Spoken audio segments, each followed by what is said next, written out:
So today we're going to be looking at the Penstar eNote N10. And this is a really interesting e-ink tablet. It has some features that I haven't seen any other company do. And I think a lot of you are going to be really interested by this product. It's got lots of pros, a couple cons, but in this video, I'm going to give you all my first impressions with having this device for about a week. So first of all, I mean, you must see this beautiful custom screensaver that I was able to put on the Penstar. I think it looks phenomenal, but I want to talk about the unboxing experience really quick. And the packaging was really nice. I thought they did a good job presenting it. And what I thought was awesome was to see that the cover was already on the device in the box, kind of showing how it's really meant to be used right away. And then behind all of those things was some paperwork as usual, and the box that contained the pen itself, and plenty of spare tips, charger, all that stuff. Comes with everything you need for this device out of the box. And that's all included in the single purchase price. You're not buying the pen separately or the cover separately like companies like Apple with their iPads will have you do. You have to buy the Apple Pencil and the folio cover separately, or even Remarkable and Supernote. All those companies require you to buy the folios and the styluses separately. So this makes this tablet a pretty cheap option, to be honest, retailing for around $400. And it looks like it's even 30 bucks off on their website right now. But yeah, for $400, all that's included. And that's a pretty good value for especially the e-ink world. But now we got to get into actually using the device. Is the value actually here? Well, first we'll talk about how they designed and built this device. Right away, I enjoyed the build quality of it. Everything feels really nice. So the materials is basically a soft plastic on this outer edge here, and also around where the buttons are as well. It's a very nice feeling plastic, doesn't feel cheaply made. It feels probably a bit more premium than even the plastic that Supernote uses, and they are all plastic on their devices. And then the back panel here is a sheet of aluminum. That is nice. They said they put some anti-fingerprint coating on here, and you can kind of tell that. I mean, it does leave some marks. If you have greasy hands or something like that, it'll make some marks, but it's definitely not smearing really bad. I think even the iPads sometimes will smear more than that. So that's really cool to see. Because how the sides slope in a little bit here, it does make the device seem really thin, especially when just looking at those sides. But it's actually thicker than the Remarkable, than even the newest iPad Pros, not by much, but just a little bit. And just to show that here, the iPad Pro is right about 5.3 millimeters thin, where the Penstar at its thickest is about 5.5. But as far as does it look thicker than the iPad Pro, not really. However, the weight of the Penstar eNote is about 50 grams lighter than the iPad. It comes in around 400, where the iPad Pro 11-inch comes in around 450. And my Supernote A6X2 Nomad here, this is my other e-ink tablet, and I use this almost every day. It's definitely thicker than the Penstar. I'm getting about 6.4 millimeters. So almost a full millimeter thicker, which is noticeable. You can feel it. It's a thicker device, but it's definitely not heavier, but it's also a much smaller screen at 7.8 inches versus 10.3 on this one here. But overall, honestly, a really good balance of build quality, thinness, and weight. It doesn't feel like too heavy of a device. It feels really well made. And the extra thickness that it has versus something like the Remarkable or things like that gives it a lot of good advantages. And we'll go over that in a few minutes. But really quick before we move on from design and build, I want to talk about the two accessories that this comes with. One being the pen, and this feels really well made. It's solid. I don't feel like it's gonna break on me or anything like that, but it is all plastic, and you can definitely tell that. It's got an eraser button in the back, so this will erase. It's also got an actual button here that you can have be the eraser as well, or a highlighter, which is a nice option. It has a clip like the Supernote, and does not magnetically attach or anything. It just relies on the loop system on the folio, which again, very similar to Supernote. I use their plastic pen as well. I actually find that it's more comfortable for me. Got a whole video on that if you're curious. And when you put the device in the folio, the pen stores right here. Lastly, I do want to mention that the back of the pen unscrews and it reveals 4 extra nibs for your stylus. The stylus initially came with a felt nib that's actually being used by the stylus right away, and had 2 extra felt nibs here as well, and then 2 plastic ones. I switched out for one of the plastic ones as I found that writing feel was better for me, but it's cool that they give the felt as an option.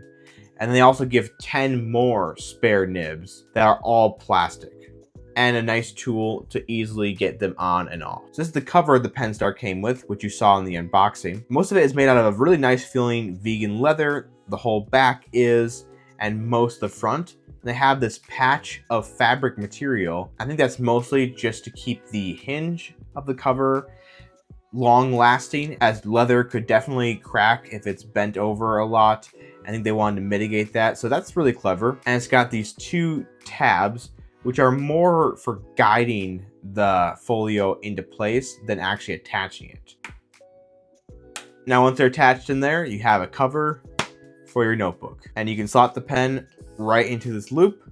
Holds up very nice, not going anywhere. It holds it better than a magnetic attachment like the iPad would have. And yeah, I think this looks really, really nice on it. It's just a half folio, so it doesn't cover the bottom, but I don't feel like it needs it to or anything like that. And that allows it to be really slim on the device, to the point where now it's just ever so slightly thinner than the iPad in its folio case. And the SuperNote looks really chunky in its folio compared to the Penstar. All right, so we got through the unboxing, we got through all the main design cues of this tablet, so now you're familiar with that. Let's go into actually using it, navigating the device, and talk about some of the pros and cons of that. So this device has no capacitive touch layer in the screen at all. So if you try to tap this screen, you're gonna get no reaction, ever. What they did instead is the stylus is gonna be what's pressing all the touch buttons here, and that works totally fine. And it has 9 customizable buttons on the side right here to offer different functions and basically replace some of the things you would have tapped the screen for if it had a touch layer. So all the touch points are really easy for the pen to be able to hit. It's not been a major problem using the stylus as your main form of navigating it, at least not for me. You can also swipe down and see your control center. You can swipe down over here and get your notification center if that's something you want to look into. This is running a version of Android 11. It's not the most updated version of Android ever, which is a little disappointing, but allows for some more functions than tablets like the Remarkable would offer. I honestly would use my stylus to navigate my e-ink tablet most of the time anyway, so I don't feel too limited by not being able to tap the screen. There's been a few times though where out of instinct I went to go tap the control and it didn't work, and I was a little frustrated, but it was nothing that me just getting used to this device couldn't fix. Like already now after a week, I'm pretty used to just tapping everything with the stylus. And it's not weird to me that I don't have a touch layer there at all. I'm pretty used to it. The buttons also definitely help with that as well. This is gonna be your default controls. The first button up top is your settings button for these customizable buttons. Sometimes it's nice to have this one here just to even remember what all your options were set at. So here's the default list on the home screen layout, but you can go to edit and you have a big list of options that you can swap out for these buttons. The only thing you can't change is this primary button here. You cannot change the back key, and when you hold it down, it does a full screen refresh. And those buttons are going to stay that way forever. You can't change those. So it's really only 8 customizable buttons, but that's all you really need. And honestly, having this as a dedicated back button and refresh button is kind of nice to just know it's always there. As you can see, you can also assign refresh to one of the other buttons here as well if you want a quicker way to do that. I think holding down and refreshing is not too much longer though, so I'll probably open that up for something else. So these controls will change based on what app you're in. The default is going to be everything besides the note-taking app and the reading app. And then there is dedicated ones for each. So for notes, this is what I have it set at. I have these first 3 buttons kind of all to do with different pages. So I have add a page, next page, previous page. Then I have my settings for the buttons just because I like to have quick access to that. And again, if I ever forget what they are, like one button at least to be able to show me what they are again. And then in the bottom 4, I have the lasso tool, I have undo and redo, and then the full screen toggle. I haven't actually customized anything for the reading section yet. So this is just what it defaults to. So yeah, thanks to the buttons, you can get around the UI pretty easily with that and the stylus together. And I don't feel like I'm missing out on the touch controls at all. It's simply just a preference thing and a getting used to it and muscle memory thing. I don't really think it's a downside to the experience of using this tablet at all. So obviously the UI looks similar to Android. It's got some widgets right here on the home screen. It's actually got a home screen, which is kind of cool. Then it's got the Notes app here on the side. You can go into the Books section and see your PDFs or any of the other host of documents that it can support. And you have files here, any screenshots you take, or things you want to transfer to your device from Wi-Fi. You also use a drive and actually plug that into the device and copy files off of it. And then here are all the apps that are pre-installed on here. The Wi-Fi transfer app, a browser, Notepad, which is more just like memo style notes. You can connect your email. You have a music player. And that's basically if you put an MP3 file on the device, you could use that to play it, which is cool. Calendar, calculator, my account, which is basically just part of the syncing process that you need to do for the apps and everything like that. Once that's all set up, then everything just works better. There's settings, the manual, and cloud drives, which this is if you want to connect to things like Google Drive, OneDrive, or Dropbox. Right off the bat, they have those integrations, and that's really cool. It took SuperNote a while to add them. It took Remarkable a while to have any kind of integration with them. And everything's pretty limited there. Even here it is a little bit, but they have the ability to save on those cloud services. And I think that's cool. You can also access the settings right from here. And all the basic settings you'll need to change on this device are all going to be found right here. That's as far as I'm going to go into the settings for the first impressions video here. But one thing I will just mention really quickly is in sleep and power off. I recommend going in here right away after getting this device and turning magnetic cover auto wake on. That way, not only does it go to sleep when you shut the cover, but it will also wake up when you open the cover. I just feel like that's pretty essential. SuperNote has that. Remarkable 2 does not have auto wake. More and more e-ink tablets are making sure that's a feature they include. I believe the new Remarkable Paper Pro has that if you get their covers. So that's good. Honestly, I think it's a feature that everything should have. I mean, iPads have it. Most Android tablets have it.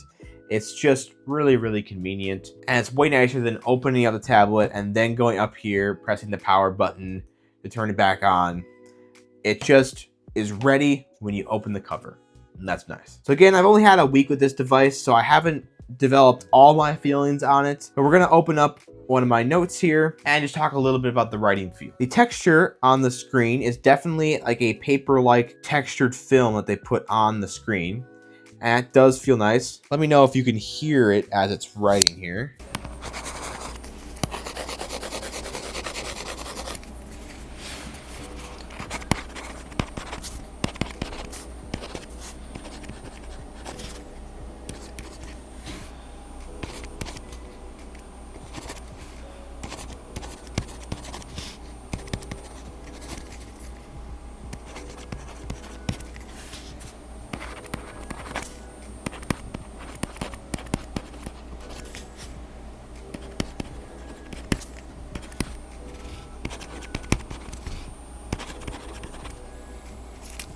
But yeah, I think it's got a really nice paper-like sound and texture to it.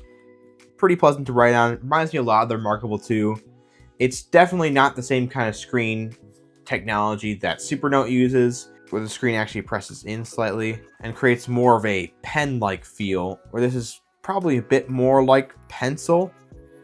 With this plastic tip that they include, it really feels like a mechanical pencil to me. So yeah, I think the texture is really good. It's very on par for an e-ink tablet of this size, and it really does create a great paper-like writing experience. Like I said, along with this plastic nib that they include, and they include lots of them as well, I do think it feels a lot like a mechanical pencil on paper, maybe a kind of a pen, probably not like a ballpoint pen, but maybe just a regular pen as well.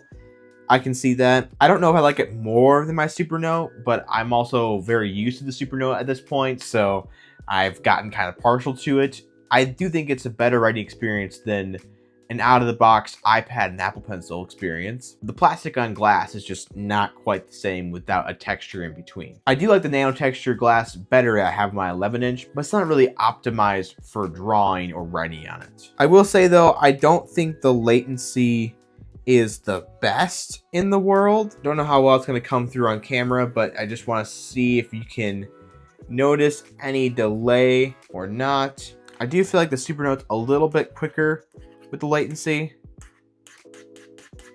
versus this tablet, but it's not bad. And honestly, if I didn't have another tablet right next to me, comparing side by side, figuring out which one is faster, I don't think I'd ever notice. And this is definitely good enough for any kind of regular note-taking, which is the main function of this tablet. So that's good. I want to dive way more into this note-taking app and all the capabilities of this device really soon. I just want to mention it has lots of different tools. It actually has color options as well. You won't be able to view them on this device. It's not a color e-ink screen, but when you export them or you view it on your phone, you will be able to see the colors. And you can add or delete different pre-made brush sets here as well. So you can have a bunch of different kinds that you want to switch between. All that kind of stuff is all right there. Very easy to use. All the eraser options you could basically ever want. It also has like a shape tool, so you can draw and create like a triangle or a circle, all that kind of stuff. It doesn't have like the perfect shape things like Apple Notes has, or some books devices where you just draw a circle and it perfects it. But it does have shapes and even more options here. But again, I'm going to get into all this and actually decide which one out of these two has better note-taking tools in a separate video. There's only really one thing that I feel like they missed a little bit on the tools, and I'm going to mention that when I go through the couple cons of this device. But first, the few pros I've noticed right off the bat is this is definitely the whitest display I've ever seen on an e-ink device. They call it their PureView technology, and it makes a really, really clear and white background to your screen, which is really nice for note-taking. I mean, just look at the SuperNote here. It's definitely way more discolored and gray. It's not like it's terrible, and the blacks do still pop on it, but this is definitely a better and closer to true paper colored tablet by a long shot. I also compared it directly to the Remarkable 2, and you can notice a little bit more white on this tablet. It's not as significant as with the SuperNote, but it is there for sure. I will also say between the Remarkable and the Penstar tablet, it looks like the Remarkable has a bit more of a gap in the screen. It is not by a lot, and it's really hard to show you. I don't really know if it's going to come across on the camera at all. It's really hard to see, but I noticed it's just ever so slightly larger of a gap on the Remarkable than on the Penstar because of them removing that touch layer and using that PureView screen. And again with the SuperNote, it's so minor, but it is there, and it definitely has slightly less of a gap in the screen. I'm going to reach out to them and see if they have an exact measurement of what the pen to ink distance actually is, but it's probably one of, if not the smallest on any e-ink tablet. It's at least better than the SuperNote and the Remarkable 2. I'm going to be getting the Remarkable Paper Pro soon, and that's supposed to have an even smaller gap than the Remarkable 2. So I'm very curious to see if this is going to still be the smallest gap in any e-ink screen that I know of, or if that Remarkable Paper Pro is going to beat it. So yeah, great job on the screen here from Penstar. It's really, really pure white and very nice to look at and very nice to use. And there's never a time where I've had my hand on here or been doing something and I've accidentally turned the page or made a mark on the screen. It doesn't happen because there is no touch layer here. And I'm counting the no accidental taps as totally a pro on this device. And because it's running Android 11, it means it's got lots of compatibility for Android apps. It doesn't have the Google Play Store installed, but you can use the .apk file for the app and install it here on this device. You can install Kindle, you can install the Office Work Suite, you can install all those kinds of things on this Penstar notebook, which is really, really nice to have as an option. SuperNote also allowed for that side loading option as well, which I think was really smart, although they natively had Kindle support before that as well. Honestly, I find it annoying when an e-ink tablet does not have Kindle support at least, just because it's such a common way to read digital books. And if you can't transfer that over on your e-paper and easy on the eyes device, that's frustrating. It's one of my biggest frustrations with Remarkable, honestly, is that they don't even allow you to add that as an app. That would not add any distractions, at least not to me. That would just add functionality. And I'm glad that it has this. Honestly, I think it's a very focused device, because even though it can basically download any app that you could find the .apk file for, it also doesn't have a touch screen. It's just the stylus touches. So you're not going to be playing games on this device or doing a whole bunch of super distracting things. You're probably not even going to really want to browse the web that much, because using the stylus to do everything is going to be a little limiting and annoying. And also everything's in black and white still. So I think this really keeps that focused and distraction-free environment of e-ink, with still allowing you to choose and add things if it improves your own workflow. The last pro I want to talk about with this device is the battery life. So the Remarkable 2 has a 3000 milliamp hour battery. This device here has a 6000 milliamp hour battery. It is the same size screen as Remarkable. It's not even that much thicker than Remarkable, but it's got twice the battery in it. And honestly, that's awesome. I've been using this thing every day since I got it last week. It shipped with 100%. I've never charged it. It's still at 64%. And again, I've used it every single day, sometimes multiple hours a day. I've been having it connect to Wi-Fi. I've been having it sync files, all that kind of stuff. And it's still at 64%. It's probably going to last me about 3 weeks is my guess, which is more than the Remarkable and definitely more than my SuperNote tablet here. And they rate the standby time of this device to be 120 days on their website, which is a really impressive number. Obviously that's standby time only, but still, that's crazy. And for light users out there, this will probably last you a month, maybe even more on this battery. Obviously, I still only had this for a week, so I'm just guesstimating here. And I will let you know as I continue to use this how long the battery is lasting me. I'm kind of making it a small challenge for myself to see how long I could go without ever charging this device. So that's what I've been doing. I haven't charged it since I got it, and I don't plan on charging it until it dies on me or it's just about to. So the last few things I want to talk about in my first impressions of this device is just a few things I've noticed to be downsides. So like I briefly mentioned before, I think the latency could be a little bit better. It's not terrible, but it's a small downside to me since I'm used to a bit better on the SuperNote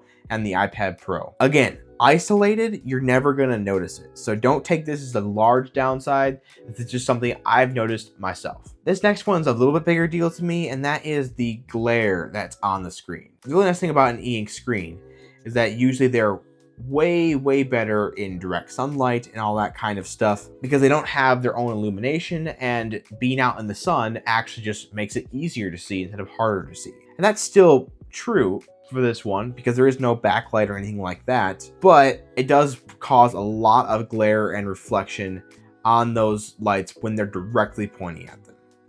A little bit off to the side and it's great, but direct is basically mirroring that light right back. So a little frustrating, and it has bothered me a few times when using it. Is it super bad where I can't use it outside or I'm never able to write on it or anything like that? No, absolutely not. I've still used this outside several times. I've used it in a direct light all the time, but it is kind of a glaring issue, if you know what I mean. And usually with like a paper-like texture on top of the screen, it mitigates that glare really well, which is why a lot of e-ink tablets don't have that at all. But it seems like whatever texture they put on here just does not deflect the glare very much at all. I kind of wish the screen texture was better at that, but again, it's something I can totally deal with, and especially if it was isolated and I wasn't constantly comparing it to another device, I probably wouldn't notice it that much. Very last con before I end this video is the lasso tool is kind of not powerful enough for what I would like to use it for. So when you go to select something that you've written, that works just fine. You can drag it around just like most other e-ink tablets. But as you notice, nothing else pops up. I kind of wish the menu of what this lasso tool can do can pop up as soon as you select it. For example, on my SuperNote here, if I select this, it has the little menu of all the things I can do with it. And there's a lot here. I can just straight up delete it. I can make it a link. I can add it to my calendar, or through this, I can also add it to my to-do list. I can make it a keyword. I can make it a heading. I can cut, I can move, and I can copy. This is what I've been used to for the lasso tool. So I'm definitely, again, a little biased towards that because it's awesome. Supernote has a really, really powerful lasso select. So coming over here and seeing nothing, I was like, oh, I can move it. That's cool. But there is a bit more functionality to it. When you actually tap it, you can cut, you can copy, and you can bold. I don't exactly know why you'd want to bold it, but it does work. You can hit that and it makes all your text a little bolder. I guess maybe if you're trying to set apart a title and you didn't write it that way, you can quickly select it, make it bolder. I would probably just rewrite it in a bigger pen size, but I guess that's a cool option if you want it. But we're gonna undo that. And yeah, so you can cut it, you can copy it.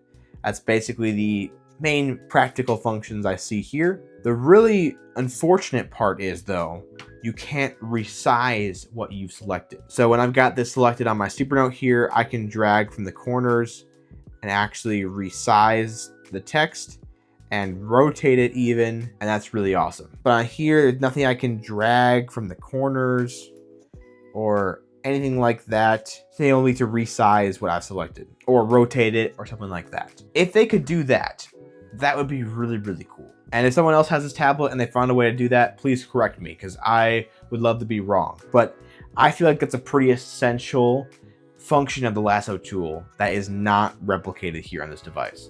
And it's one of the biggest things that I've wanted to do that I found that I can't do. Pretty much everything else I've wanted to do on this device, I've been able to do, and it's been really, really good. That's the one that I cannot really work around. There's nothing else I can do about it. It's just a little frustrating. I don't want to end this review too negatively, and I do want to just say, for especially under $400, this is an amazing tablet and a really, really good notebook for students, people who just need a place to jot down their ideas, people who just want a journal with them that's digital and they can check on their phone, all that kind of stuff. Really awesome, lots of flexibility, and the specs are fine. Nothing to brag about per se, but they're still better than Remarkable 2's specs, and that thing is still being sold by Remarkable. And it's about on par with the Remarkable Paper Pro specs, which is a brand new tablet that just came out from a big company, selling it with all its accessories for like $700 or more. So yeah, I think this is a really good option for a lot of people who don't want to spend $700 or really anything more than $400. Even my Supernote with all of its accessories was a little bit more than $400. And this one's a much smaller tablet as well. I was sent this product by Penstar, but they're not paying me to say anything. They're not telling me what I need to do with this review. And I really wanted to see this device. Honestly, this is really, really promising.